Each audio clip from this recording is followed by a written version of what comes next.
Right, hello guys, been a while, had a few things to deal with. Um, been an extra 10 minutes because I've just been talking and suddenly realised it wasn't recording properly. Never mind, that's technology for you.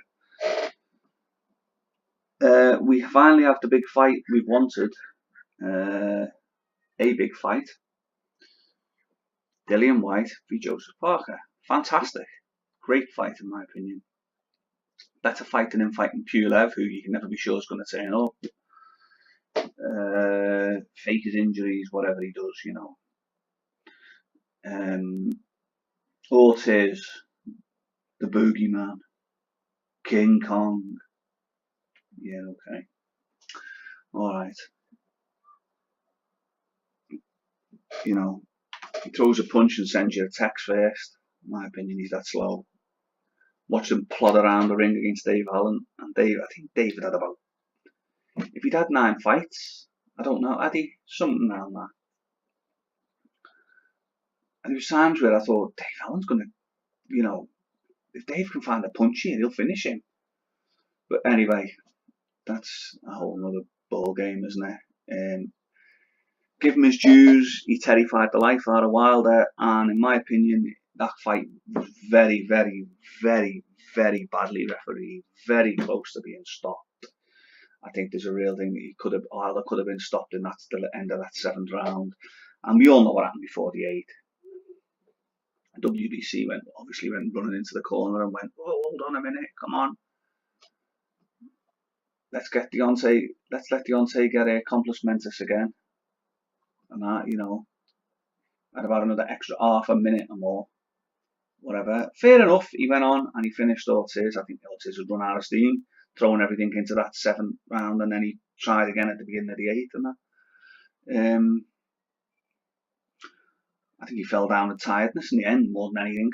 But that's just my opinion. It is only an opinion. Who knows? Wilder may surprise us all and really be the real deal, and he may clean up Joshua and everyone. Who knows? He may do. I don't know.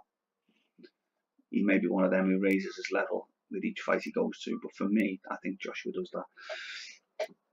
So, what I really want to say, this disgrace of the WBC and the sheer crap and shite that we have to listen to from the Wilder fanettes saying, look, Dillian Whyte ducked Ortiz. Bollocks, he didn't duck Ortiz. Didn't duck Ortiz one bit. The WBC ducked Dillian Whyte. Yeah. Dillian Whyte, as far back as fighting Derek Chisora. That fight, I don't know if people are aware, was a second mandatory fight for the WBC title. By second mandatory, I mean, if the first mandatory can't make it, whatever, you should be the next mandatory. It's the second mandatory. Well, that's the way it used to be anyway. Nowadays, you just make it up as they go along and chuck people like Stavern in, don't they? But there we go. But Ortiz should not be in a position to be fighting for a mandatory again. He's just lost in a world title fight, you know. Tell me this one, when Frank Bruno lost in a world title fight, it was 3 years before he got another shot. Why? Why is Ortiz straight back in line for one? I'll tell you why. Because, you know, Ortiz is getting older and older and older. He's in line, but he won't get the shot for a while. That's the point. Another 18 months down the line, he'll get the shot. Yeah.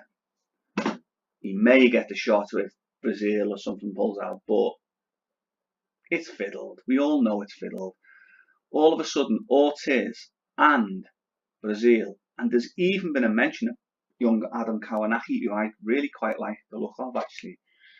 I don't think he'll be the dominant force in the heavyweight division. I don't know, but I think he'll upset a few. He's a good little boxer, and he's got a bit of power in that, and he certainly got rid of is it Dewapper? Yeah, there's a Dewapper in about 4. Dewapper or Spilker, I can't remember now. But anyway, he got rid of them faster than Wilder. Anyway, sorry, my brain's bloody racing today. that many things on my mind, and I'm rushing to get this video in.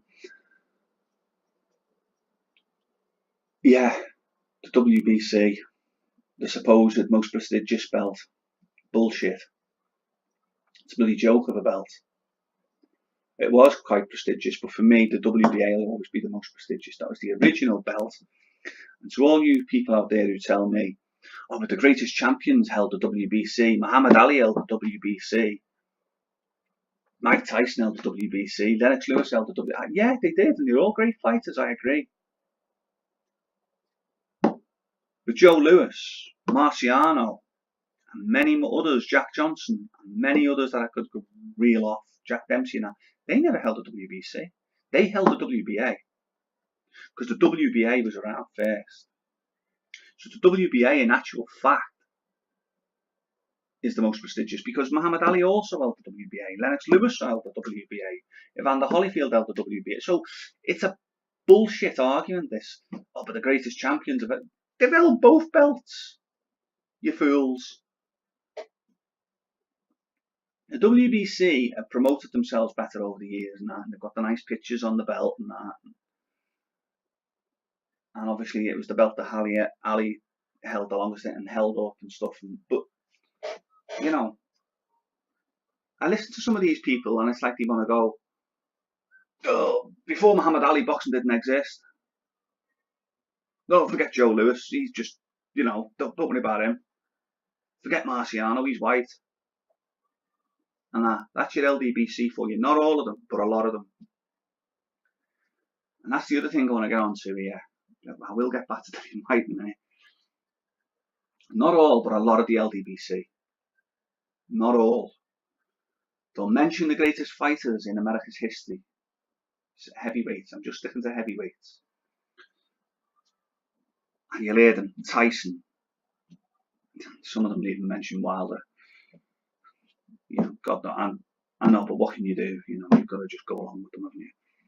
But Tyson, Holyfield, Bo, they'll mention Spinks, Ali, Holmes, Johnson, Lewis, Patterson, Foreman, Frazier. They never mention Rocky Marciano. Why? I'm not going to say it again, but why? Why did he never mention Ingemar Johansson when they're talking about great heavyweights? I know they're not. I know Ingemar Johansson's not American, but, and I know Max Schmellin's not American, but even at other times when they're talking about other great heavyweights, they never mention them. They never mention Fury until he starts saying he thinks Joshua should go to America. I agree with him, Joshua should go to America. But I think, not now. We want, and I'd like Tyson to feel like that. I mean, Tyson's not going to say anything that's pro-Joshua, is he, because they're rivals. And I think Tyson much more, you know, these people can't even read into it. Tyson Fury knows Anthony Joshua will beat Deontay Wilder, regardless of what he says. And then he knows he will get a massive fight here in England, Britain, excuse me, I'm not being, but here in Britain, against Joshua. And that's what Tyson wants. He wants the undisputed to be for him. He doesn't want Joshua to be, he wants to get the chance of being the first man on British sub. Make no mistake, he may not say it, but he does. He does like a little, you know, a first. I mean, he was pleased as punch, and rightly so, about being the first man to beat Klitschko in 10, 12 years, whatever it was. You know, and rightly so, I cheered them all away. Listen, I'm not against Tyson Fury, I love Tyson Fury. I watched this fight the other night. As a fight, it was a joke. As a spectacle, it was fun. Great fight in the crowd, by the way. Young Nathan Gorman was fantastic, I must say. He's 21. People can say what they want about who he was fighting. He's 21. And he was a rough, tough old son of a gun. The Irish lad, I can't even remember his name, God forgive me. Terry Flanagan. back to the drawing board, I think, Terry, there, because I don't know, he just didn't look himself. Saturday night, Terry Flanagan. I know he stepped up a bit, but did not look himself. But congratulations to Mo Hooker, because he fought a brilliant fight. Quite what that American judge was putting down. There, Flanagan had won by 6 rounds or something. Don't know what he was doing. Fair's fair, you know, and I'll always be fair. And American or whatever, Hooker won that fight, no doubt about it. Fairly and squarely. So yeah, the Dillian Whyte and Parker fight, I just think it's a fabulous fight, like I say, and he took it because the WBC have pissed him about, dicked him around, whatever you want to call it, put him through a second mandatory fight, like I say, against Derek Chisora, a supposed final eliminator for mandatory v Hellenius. Then they said to him, can you do the same with Brown? So he's done everything they've asked, and then it's, oh, now you've got to fight Ortiz. But just hold on a minute here. How many final eliminators has this man got to have? How much money has he got to pay them? You know, it's a bloody joke. An absolute joke.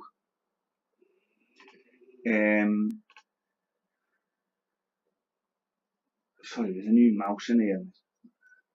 More friggin' buttons on it than there is in I don't know what.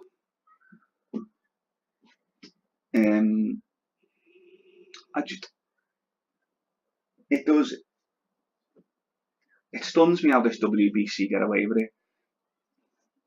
Surely to God, the other governing bodies should be able to get to call a meeting for all the governing bodies and say to them, listen, you better pull your fingers out and sort this out, because you're just a joke. You're just an absolute joke. You know,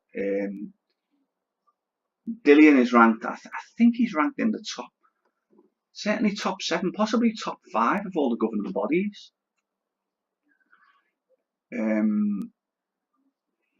He could have fought the mandatory with Pulev for the IBF. That in itself is a not-in fight, you know, in a way, because he can fight Joshua anyway.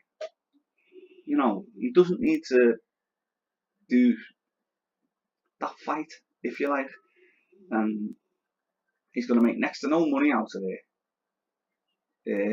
You know, I think about 250 grand, really, for a guy who's mandatory, who really is mandatory in IBF and WBC, although the WBC will, you know, they've even mentioned Adam Kawanaki, like I say, fighting before Dillian Whyte fighting Wilder. What's that about? The kid's 17 and all. How does he get talk of a shot before, you know, Dillian Whyte? And like I say, how does Ortiz get thrown back in the mix? It's a bloody joke.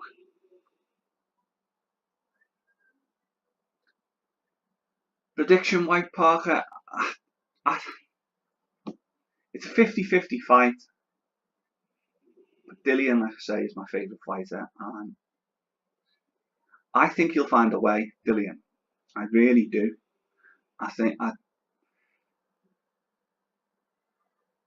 Joe Parker is going to have to stand and fight to win this fight. He really is. Because Dillian Whyte is a better jabber than people think. And he's a much better all-round boxer than people think. And he hits hard. And to the body, he will go to Parker's body like nobody has. He will go to that body. I tell you, Parker better get them stomach muscles sorted, because if he comes in fleshy like that, Whyte will find him. He moves better than people think as well, Dillian. He really does. Can he be the first man to stop Parker? Well, you wouldn't put it past him. I wouldn't put anything past Dillian Whyte. I think he, in the right frame of mind, trained right, fit, everything. I'm going with Dillian, obviously. He's my favourite fighter. points or a possible late stoppage around 10 or 11. Can't wait for it. I think it's a fabulous fight for him. People are saying it'll mess his WBC up. It shouldn't do. It probably will, because the WBC will make sure it does. But it shouldn't do. If he beats Joe Parker, he should be mandatory WBC, mandatory WBO, mandatory whatever. He will end up fighting. If he doesn't fight Wilder, it looks like he's saying, fuck you, soft lad. Fuck you, WBC. I'll get it back on a rematch with AJ. And again, whichever one of these two lads does win, the other one's not finished. No way. Parker won't be finished and Whyte won't be finished. I know they say if he loses 2 on the spin, but even if Parker does lose, look who he will have lost to. 2 real big monster heavyweights. I'm not saying Joe Parker will definitely lose because he's a very clever fighter, but there's no shame in losing to Dillian Whyte and Anthony Joshua. You know, so he won't be finished. Far from it. Again, there's this silliness today that if you lose 1 or 2 fights, you lose 1 fight, oh, that's him finished. Hold on a minute. Ali, Frazier, Foreman, they all lost, you know. Joe Lewis, and they come back. Holyfield, you know, all this, oh, if you lose, that's it, you're done. Bollocks. Right, as much as I've enjoyed it and I've waffled on again, I do have to go. I did say I was going to try and keep this brief, didn't I? Look, take care all, and I really do mean that. Like, subscribe, just give me a bit of stick, no debate. Most of all, I have to say take care. Speak to you again real soon.